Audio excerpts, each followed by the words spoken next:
The silence of centuries seemed resting upon the plain, but the visions of possibilities of the future swept before me. William Paver, 1884.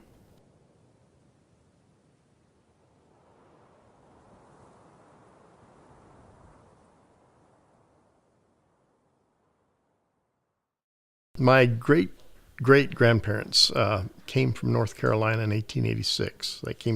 First of all, they came to Pueblo, I understand, for a couple, 3 years, and then they came over the Continental Divide and covered wagon to Fruita in 1886.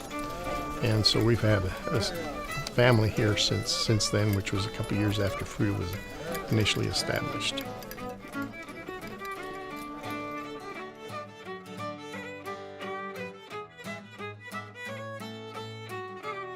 My dad really is my role model. My dad was born in 1916.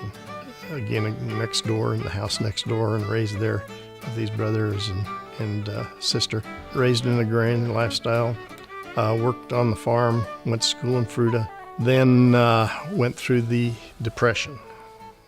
Then when my grandpa died in 1941, my dad was the oldest of the siblings. He was supposed to go to the Army about that time, but because Grandpa died, he had to come back and take over the farm. And so it was hard work. Never did complain. Always thought he had a good life. He was a leader in the community. A lot of people looked up to him. He's involved in a lot of community, state, and even national organizations.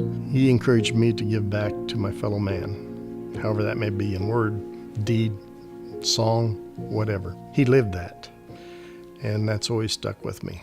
He was an important person in my life. Delivery of medicine and healthcare was entirely different than it is today. When I was a kid, I could walk into the doctor's office without an appointment and get seen. You know, you just can't do that today. They had a hospital in Fruita for a long time, but it got to the point it wasn't functional. So in 1946, some of the Lower Valley doctors and community leaders decided they needed to form an association. And the whole purpose was to raise money to build a new hospital. In 1951, part of that community effort was there was 14 farmers in Lower Valley, my dad being one, that went to Lehi, Utah to pick up bricks and haul cement blocks back to build the new hospital. The truck we have, and it's the only one I know of that's still in existence today, it's a 1946 Diamond T truck. And you think about getting on the highway and going to Utah, center of Utah, to pick up these blocks. It was quite an endeavor for these farmers to do that. But it shows the spirit of the community and the desire for the community to come together and raise money and contribute to building the new old hospital. The hospital could have gotten federal funds, or they could have formed a taxing district to raise money, but they didn't want to. They wanted to rely on themselves, and it's been that way ever since it was established back in the late 40s. And I think because it was a farming community, I think that has a lot to do with it. Those cultures are bound by families, and closeness, When I was back in the 60s is when I started working as an aide. Our hospital was a full-service hospital. We delivered babies, we did surgeries, we did burns, we did the whole 9 yards that it came down to that. I think about in the 1980s, that family culture was very present, and that's probably why they came up with the name Family Health West. And so it was an appropriate name for the Lower Valley Hospital Association. And frankly, when my little girl was born, I used to bring her to work with me some days, and she'd sleep under my desk. Mm-hmm. I was able to take off when my children were growing. Our directors were very willing to allow us to have family first. There's been some very trying times here, like with any organization as it grows. We got affected personally by the bust of the Exxon pullout.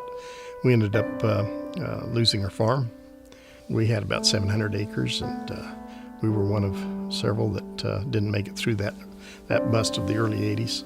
There probably isn't any family in the Lower Valley that I'm probably aware of, that long-term families that weren't affected by those ups and downs. When you looked at the Grand Valley at that time, there were no resources for our elderly to live. From home to nursing home was it.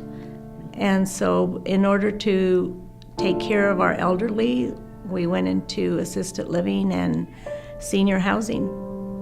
The organization, both from a business aspect as well as culturally, has been there to serve and sometimes at a sacrifice. When you look at the expenses that are incurred in nursing home care, the revenue does not equal the expenses, not by a long shot. So for administration to provide payroll for all of the employees, well, the revenue wasn't there. So what do you do come payday? Administration would actually hold their own check back and ask directors to do the same if they were inclined to. It was not mandatory. But when you think about it, all of these directors, administrators, maybe 20 people or so, would hold on to their paycheck until there was money in the bank to allow all of the other employees to get paid on time. We never knew anything about that. No, that was just the normal way of doing things.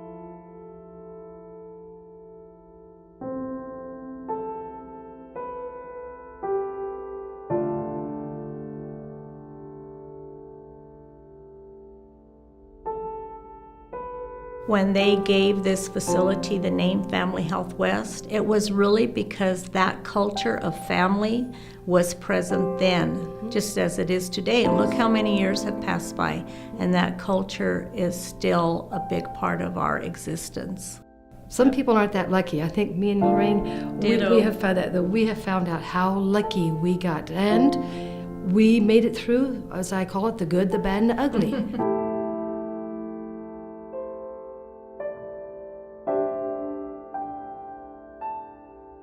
They built it for us and then left it in hands that they thought were very capable, which they were very capable hands. And, Rush took over, and then Dennis, and now Mark, and they've always been very capable hands, and so it'll go on. I married a neighbor gal, Retha. She's an old farm gal. She's a little younger than I am. We ended up starting a family, have 3 kids. 2 of them live here in Fruita, 1 in California. We went through our tough times, but because of our family and our faith, we persevered. And then we're fortunate to have, as I said, 2 of our kids live here in Fruita. And one of them has followed me onto the Family Health West board, which I'm very proud of. Now we have a new Fruitonian, 7th generation. She isn't a Byers, she's a Gray, but she's got the Byers lineage, and we're just tickled to see what she may bring in the future. Just giving back and just giving to people and serving people. And I think that's really the mission of Family Health West too, and that's why I'm so fortunate to be able to be on the board and to serve in that capacity and just to serve the community. I hope my daughter follows my legacy if that's what she wants to do, or I shouldn't say my legacy, but our pattern, I guess, of being involved of serving the community. And I think Family Health West is the perfect organization for her to be able to do that in. Well, William Paber, I think, would be extremely happy with what he sees because it is a family-oriented society. And even though it's grown tremendously, when I was in high school back in the 60s, I think the population of Fruita was 1,800. Now it's 13,000, something like that. Still that hometown closeness. I saw homes founded. I saw family circles gathered together. I saw vineyards and orchards and rose-embowered cottages in which love, happiness, and contentment abode. I heard the merry voices of children yet to be born.